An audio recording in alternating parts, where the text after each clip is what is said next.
Greetings, one and all. I was testing out some mics with my friend Josephine Arthur. You'll see it in a previous video, seeing what mic would suit her.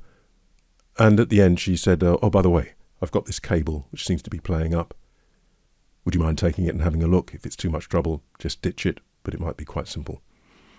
So I thought I'd go through the kind of things I do sometimes, whether there's a problem or not, just to keep things clean. So let me show you. As you know, the microphone is an SM58, quite an old one. They've got these pins here. I can figure out where I am. And corresponding, they call these male, for a reason which I'll let you figure out, and they call this female. So you know what happens, those pins line up, and there we go. So the rather weak signal from a dynamic mic, it's not very strong, is goes to these pins and then through to the cable. So if there's anything that's a bit dirt, if there's not a good contact, you can get some issues with the signal, crackling or intermittent and so on and so forth, which was what she was getting. So I tested this and it became apparent that this end was the issue. But before I look inside here, let me just show you what I tend to do anyway. These things, not so much with her I don't think, but you know, rock and roll stages and so on, they've been around a lot. There's condensation, there's sweat, there's beer, there's wine, there's water, there's all sorts of stuff, and contamination can build up. So what I do, every now and then when you feel like it, you get yourself a cup of tea or a glass of wine or whatever you like. I've got some pipe cleaners, and what I do is I spray them with this solvent, electrical solvent cleaner, or you can use, is it called denatured alcohol? Anything that's clean like that evaporates as well, doesn't leave any residue. So I'd spray the end of this and then work it here through these, clean the pins. Do it a few times, let it dry, change the cleaner if I need to, see how dirt comes off. On this one, not a lot of dirt. I used the other end first of all. Not a lot of dirt. So that's one thing. However, on the microphone end, you could do the same thing. And I find it easier to make a little loop like this, so I can do it rather more thoroughly. I put it round the pin, it's quite tight, the loop, and then I can just rotate the microphone it's much easier I find than trying to do it just with the end of this, because it keeps slipping off and don't know if you've got all of it. As you can see then from this one, when I did the SM58, you might be able to see that there's a fair amount of dirt. And there, look, where that was round the pin. That's what I tend to do every now and then anyway, keep things clean. In this instance, it didn't solve it. So the next thing I'd do, this is a rather inexpensive, well, not one I'd buy. I'm sure it came with the cable. So I remove this.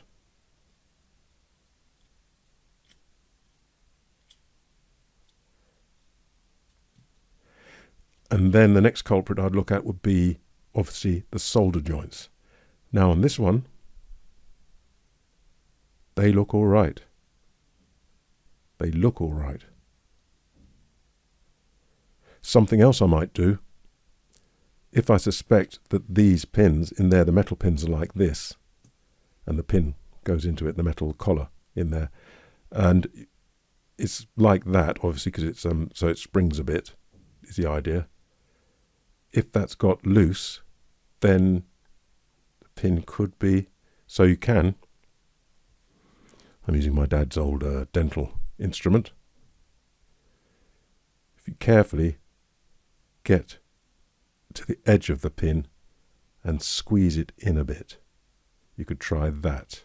Be careful, because if you do too much and you flatten it, then you're never going to get the pin back in there, so that'll be the end of that. I did that, still no joy. What am I left with? Well, it's a bit tricky on this one. I can't see anything obvious. When it was plugged into the mic and I twisted like this, it would cut out. Just wobble it around, it would make noises. I wonder, I'm suspecting if there's sometimes the heat when it's originally soldered might melt through some of the insulation in just down there. Is it that? What are my two options? Well, one, doesn't look like a dry joint anywhere. The quickest thing is resolder as is. Just put some more solder heat up, put some more on it, and I could test it. If it's fine, then it was a dry joint. It wasn't obvious. Once I've got the soldering, all the kit out and heated the soldering iron up, okay, if I do that, it's still not working, I've wasted my time. The next thing I could do is remove these, cut this off, restrip the cables, and just completely resolder it on a new bit from there, getting rid of this bit, which I suspect. Of course, it could be something in the plug, though I can't see what.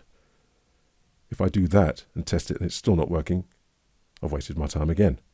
At this stage, am I better off just to cut this off and solder a new high-quality plug and be done with it? We shall see.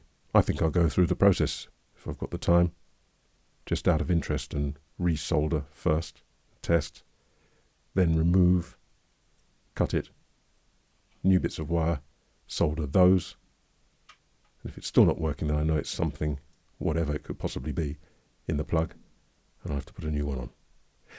Anyway, that's all a bit advanced. Most of you probably just chuck it away and get another one. Well, I don't know about most of you, but you may. But anyway, the cleaning of the pins I think is a good idea. Every now and then, particularly, I would say, with condenser microphones. The condenser microphones have a much stronger output, or a stronger output I've found, but they're also, hey, I'll tell you what, they're very fussy if you get any slight interruption in the signal. It kind of reboots, so you get pops and bangs, and sometimes they can be quite alarming and quite loud. So I think cleanliness on the condensers particularly is important, because you get that popping and sort of rebooting thing going on, whereas with dynamics you might just get a slight loss of signal, which is almost imperceptible if it's very, very quick. But anyway, just generally I think it's a good idea to keep them clean. So I don't know, that's my thought, and hope it might be of some use to some of you. I'll see you next time.